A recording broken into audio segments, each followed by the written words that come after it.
2023年10月2日，美国纽约曼哈顿，一名男子在广场酒店的一间公寓里被联邦特工逮捕。他使用的身份文件上写着一个陌生的名字李木林。这个李木林曾是中国最神秘的亿万富豪之一，他曾以18亿美元的身家位列福布斯全球富豪榜第1339位。他就是北京最传奇夜总会天上人间的缔造者秦晖。但是此刻他不再是福布斯榜上的富豪，不再是什么民营传媒第一人，他是一个使用虚假身份涉嫌移民欺诈和非法政治现金的嫌疑人。从京城夜色中最耀眼的名字，再到纽约法庭上含泪道歉的阶下囚，这背后到底发生了什么？秦晖是谁？要回答这个问题，我们还得把时间拨回到30多年前。那时候的秦晖还不是福布斯富豪，也不是天上人间的老板，他只是北京航天系统里一个普通的年轻人。1989年，秦晖大学毕业，进入了航天部5院下属的一家研究所工作。这是那个年代很多人梦寐以求的铁饭碗。可是他只干了不到1年就辞职了。那个年代，改革开放的浪潮正席卷南方，无数的年轻人开始离开体制，涌向广州、深圳寻找机会。秦晖呢，也是其中之一。他去了广州一家美资通信公司企业，参与建设了长城网，也就是后来中国联通 CDMA 网络的前身。在那里，他第一次真正接触到了市场，但是很快他又辞职了。90年代初，广州的街头每天都能够看到一批特殊的人，他们从香港进货，再运到内地销售，衣服、手表、录像机、电器，只要你能倒腾，几乎都有利润。而他们呢，也有个共同的名字，倒爷。秦晖也加入了这股浪潮，不过呢，他并没有一开始就成功。后来根据媒体报道，他先后成立过几家贸易公司，但是几乎呢都没有做起来。如果故事呢就停在这里，秦晖不过就是90年代无数创业失败者中的一个。不过秦晖和大多数的创业者又有一点不太一样。后来很多人提起他，都会提到他的另一层身份。他的第一任妻子林晶是他中关村二小的同学，而林晶的姑姑叫林佳梅，而林佳梅的丈夫就是新中国第3任国家主席李先念。秦晖后来在接受采访时曾说，两个人呢是18岁以后才开始谈恋爱的，自己当时呢并不知道林晶的家庭背景。这句话是真是假呢？我们今天已经无法验证，但是有一点几乎是没有争议的，相比很多白手起家的创业者，秦晖后来呢确实拥有了更多接触到核心资源的机会，而这种机会很快就体现了出来。1991年，秦晖放弃了竞争激烈、利润越来越低的小商品贸易，转身呢就投入到了铁矿石的进口行业。今天听起来呢，这只是普通的一宗大宗商品贸易，但是放到90年代初，这门生意的门槛可远比今天要高。当时呢，中国的钢铁需求快速的增长，大量的铁矿石依赖进口，而进口的资质、钢厂渠道、配额的审批，每一样都不是普通创业者能够轻易获得的。而根据财经等媒体的报道，1991年至1995年间，秦晖依托林晶家族提供的资源，在武钢呢做铁矿石进口生意，也就是在这几年，他赚到了人生的第一桶金，大约呢30万元。30万元在今天呢或许算不上什么，但你如果放在90年代初，北京普通的职工1年的工资也不过才几千元。这笔钱呢不足以让秦晖成为富豪，但是却足够让他拥有下一次下注的资本。而命运很快就把这个机会送到了他的面前。1994年的圣诞夜，北京长城饭店旁一家名叫长泰歌舞厅的夜总会，彻底改变了他的人生。1994年北京的圣诞夜，当时呢，北京最高档的酒店几乎的都集中在长安街一带，长城饭店、昆仑饭店、凯宾斯基，这里聚集着外商、港商，也聚集着那个年代最舍得花钱的人。而关于那个晚上到底发生了什么，后来呢一直有2个版本。第一个版本呢来自秦晖本人，根据财经杂志2010年的报道，当时宏观调控呢，让铁矿石的生意越来越难做。秦晖呢，原本打算拿着赚来的第一桶金去买一艘15万吨级的矿油两用散装船，继续扩大自己的贸易生意。可就在这时候，有朋友带他认识了长泰歌舞厅的大股东。聊天的过程中呢，对方提出希望他入股这家夜总会。秦晖犹豫了一阵，最后改变了主意，买船的钱没有投向航运，而是投向了这家夜总会。但是坊间流传的则是另一个更富有戏剧性的版本。据说呢，那天正值圣诞节，长泰歌舞厅生意火爆，秦晖和朋友因为没有定位被拦在了门外，老板呢就请他到对面的咖啡厅聊天，半开玩笑地说，不如你入股，以后呢就不用排队了。秦晖则笑着回了一句，那还不如直接卖给我。这句话是真是假，如今呢已经无从考证，但是两个版本都指向了同一个结果。秦晖决定接手这家夜总会。1995年，他通过银行贷款了180万元美元，完成了对长泰歌舞厅的收购，并且呢重新装修，更换管理团队。一个后来响彻全国的名字也正式诞生：天上人间。很多人后来提起天上人间，第一的反应都是豪华、昂贵、美女如云。但是如果这样理解，你就低估了秦晖。真正让天上人间与众不同的，不是装修有多豪华，也不是它消费有多高，而是秦晖第一次把一家夜总会当成了一家高端服务企业来经营。后来秦晖曾说自己呢，从来都不认为天上人间只是一家夜总会，我要做的是一个高端商务社交平台。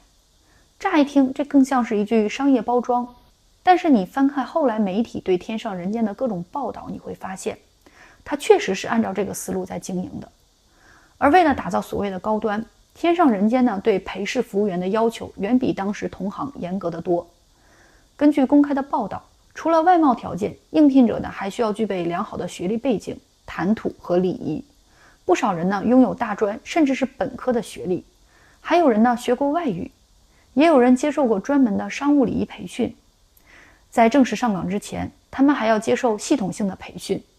从站姿、坐姿到如何敬酒、如何与客人交流，甚至什么时候该说话，什么时候该保持安静，都有一套明确的规范。和很多娱乐的场所不同，天上人间呢更强调的是服务，而不是推销。熟客再次来到这里的时候，服务人员呢往往已经记住了他的喜好，喜欢喝什么酒，抽什么烟，坐哪个包厢，甚至聊天时候的习惯，都有人给你提前安排妥当。在今天看来，这更像是5星级酒店的客户服务，但是在90年代，这种经营理念呢并不常见。因为秦晖很清楚，真正愿意花高价钱消费的人，买的从来都不只是酒水，他们更在意的是身份体验，以及一个能够安心谈事情、结识人脉的环境。而随着中国经济的快速发展，北京聚集了越来越多的民营企业家、港台商人和外资企业的高管。很多的合作不是在会议室里谈成的，而是在饭局之后、酒桌之间、包厢里面建立起了信任。秦晖看到的正是这个市场。能够走进天上人间的人也越来越特殊，这里既有商界人士，也有演艺明星，还有各行各业颇具影响力的人物。有人呢来这里消费，有人来这里谈合作，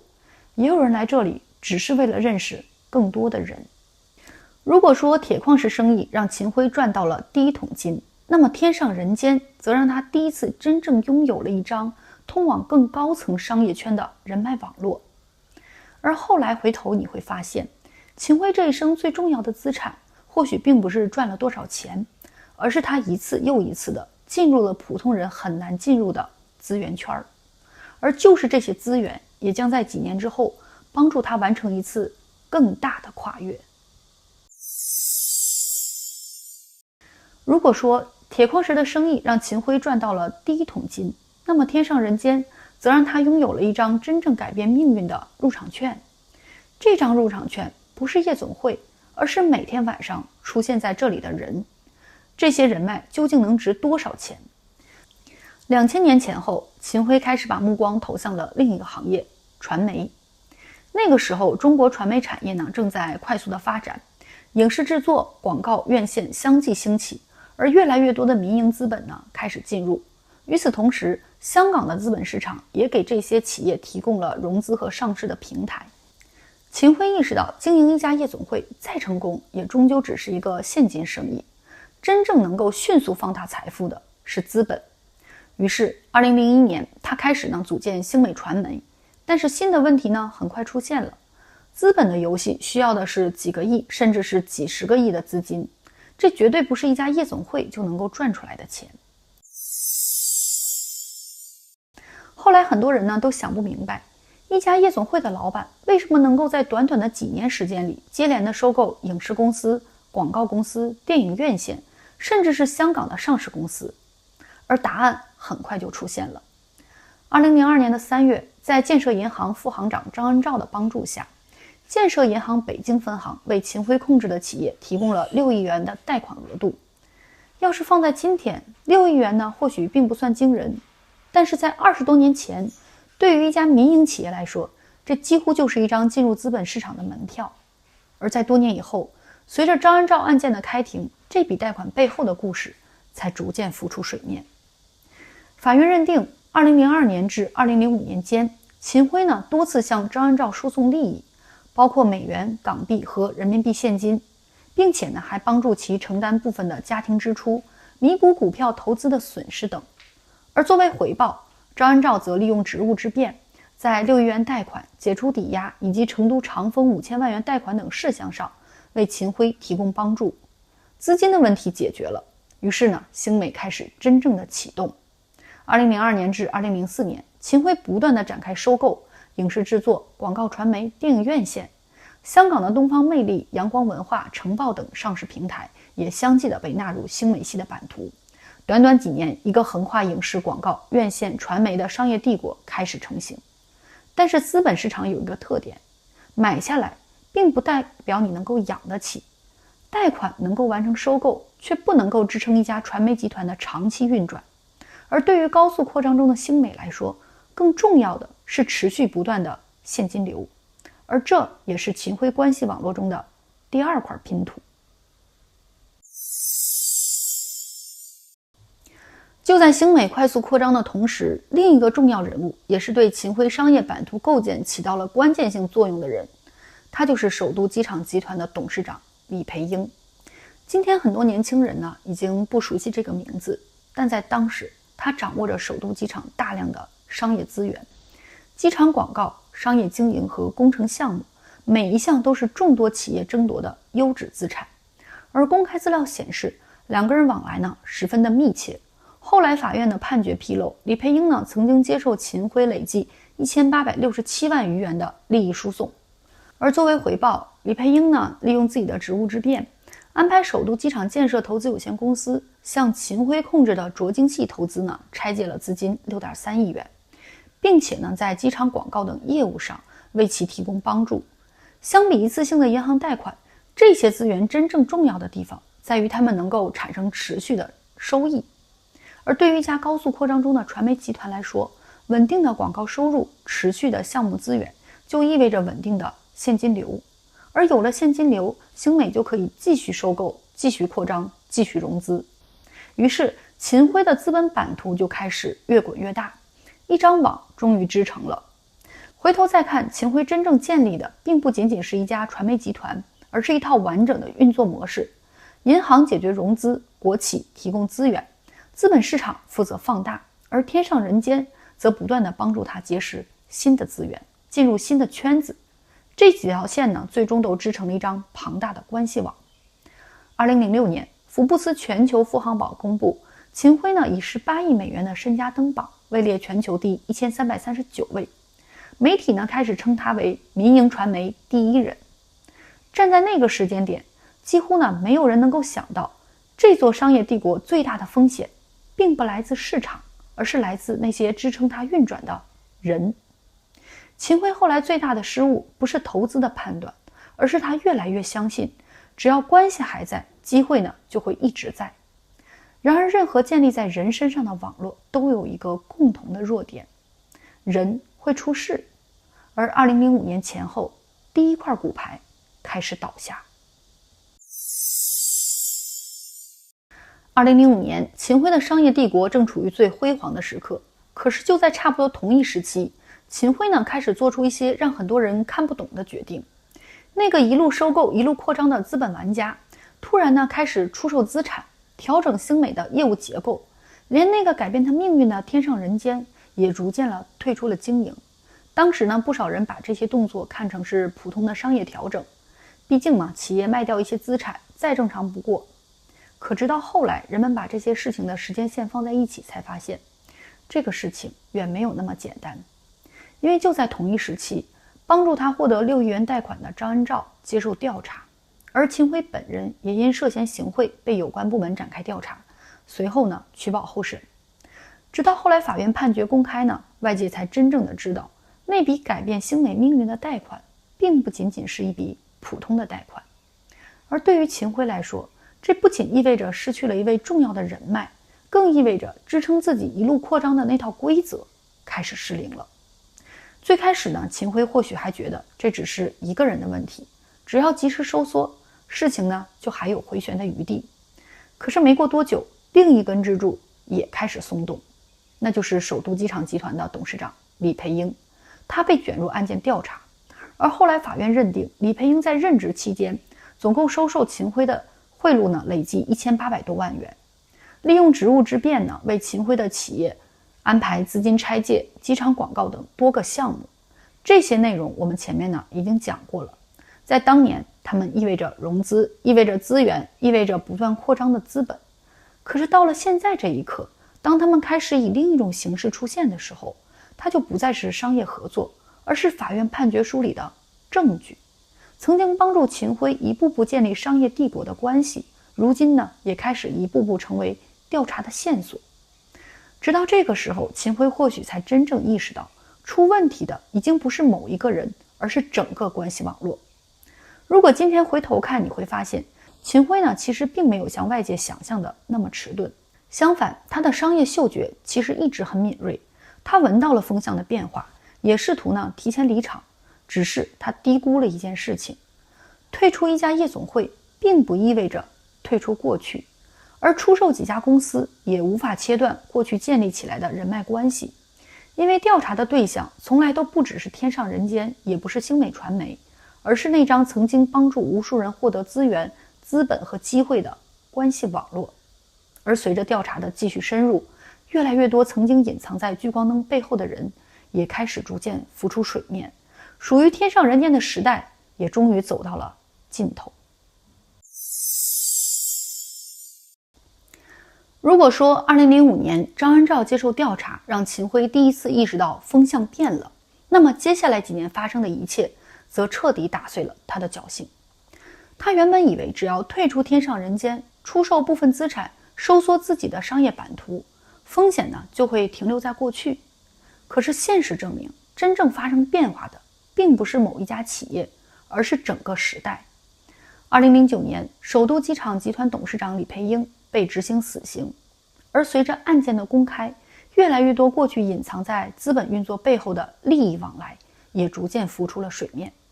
那些曾经帮助秦晖融资、提供资源、完成扩张的人，一个接一个从商界精英变成了案件中的名字。直到这个时候，秦晖终于意识到，曾经帮助自己一路登顶的关系网络已经开始全面瓦解，而真正属于他的麻烦也才刚刚开始。与此同时，另一个曾经改变他命运的地方也在发生变化。事实上，早在2005年前后，秦晖呢就早已经逐步退出了天上人间。后来几经股权的变更，这家夜总会呢已经不再由他直接经营。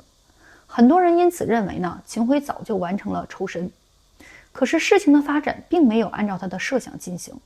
进入2008年以后，北京呢开始持续加强对高端娱乐场所的整治。曾经代表身份和财富的天上人间，越来越多的出现在社会新闻里。奢靡的消费、权钱交易、灰色利益，各种标签呢开始不断的贴到他的身上。也就是在这一时期，关于天上人间的讨论越来越多。而其中最轰动的一起就是2005年发生的梁海玲遇害案。梁海玲曾是天上人间最知名的陪侍人员之一，她在家中遇害后呢，案件始终没有侦破。这些年来呢，围绕案件真相呢，流传着各种猜测，有人把它与天上人间与一些权贵人物联系在一起，但是截至今天，这些说法呢，都没有得到司法机关的证实。不过，无论案件的真相如何，它都让天上人间第一次呢，不再只是纸醉金迷的象征，而开始成为公众审视的对象。2010年的5月11日晚，北京的警方展开了一场针对高端娱乐场所集中整治的行动。天上人间、凯富国际、名门夜宴、花都，北京几家最有名的夜总会几乎呢是同时被查，而其中最受关注的依然是天上人间。这家营业了15年的传奇夜总会，在那个夜晚停止了营业，此后呢也再也没有恢复。很多媒体呢把这次行动定义为是一次扫黄，可如果把它放回到整个故事来看，它更像是一个时代的句号。曾经停满豪车的门口，曾经夜夜爆满的包厢，曾经聚集着商人、明星和各路权贵的地方，一夜之间彻底熄灯。而其实到了2010年，天上人间是否继续营业，对秦晖来说已经没有那么重要了。真正重要的是，它所代表的那种商业生态彻底消失了。回头再看，秦晖的一路崛起，靠的不只是铁矿石，也不只是传媒，更不是一家夜总会。他真正拥有的是一张能够不断把关系变成资源，把资源变成资本的网络。而如今，这张网络已经支离破碎。张恩照落马，李培英伏法，天上人间关门，曾经不断帮助他向上的每一级台阶都在一块块的消失。直到这个时候，秦晖呢，终于不得不面对一个现实，属于他的时代结束了。可是故事并没有结束，因为就在国内这张关系网逐步被瓦解的时候，秦晖呢，已经把自己的目光投向了另一个地方——美国。很多人以为2010年以后呢，秦晖才开始去美国，其实呢，并不是。早在国内商业帝国最鼎盛的时候，他就已经开始为自己准备另一张牌桌。他通过香港的资本市场布局海外资产，又通过投资项目取得了美国永久的居留身份，后来呢，还进一步申请了加入美国国籍。而这一切都发生在天上人间关门之前。所以当国内的关系网开始瓦解的时候，秦晖呢，已经把自己的人生重心慢慢的转向了美国。而对于他来说，这不过是又一次熟悉的选择，离开旧的圈子，进入新的圈子，寻找新的机会。过去这30年呢，他一直都是这样成功的，只是这一次故事呢，并没有按照以前的发展。为了完成身份的转换，秦晖呢，向美国政府提交了一系列的移民申请材料。而根据后来美国检方公布的起诉书，检方认为呢，他在申请的过程中隐瞒了自己曾经在中国接受刑事调查等重要事实。而这些内容后来也成为移民欺诈指控的重要依据。不过真正引起美国执法部门注意的还不是移民申请，而是一笔政治现金。2021年前后呢，美国检方指控秦晖借用他人的名义向美国联邦竞选活动提供了政治现金。按照美国的法律，外国公民呢，不得向联邦竞选捐款，也不得借用他人的身份代为捐款。检方认为呢，秦晖先安排美国公民代为捐款，随后呢再补偿相应的资金，这一做法呢涉嫌违反了美国竞选财务法律。随着调查的不断深入，执法部门呢开始重新审查他的移民申请，两条调查线最终呢汇聚到了一起。其实在美国期间呢，秦晖已经基本不再公开谈论天上人间，也极少出现在国内的媒体视野，他更像是呢在努力开始另一段人生。2023年10月2日，曼哈顿的广场酒店，联邦调查局的特工敲开了房门，门后的男人已经不再用秦晖这个名字，而是李慕林。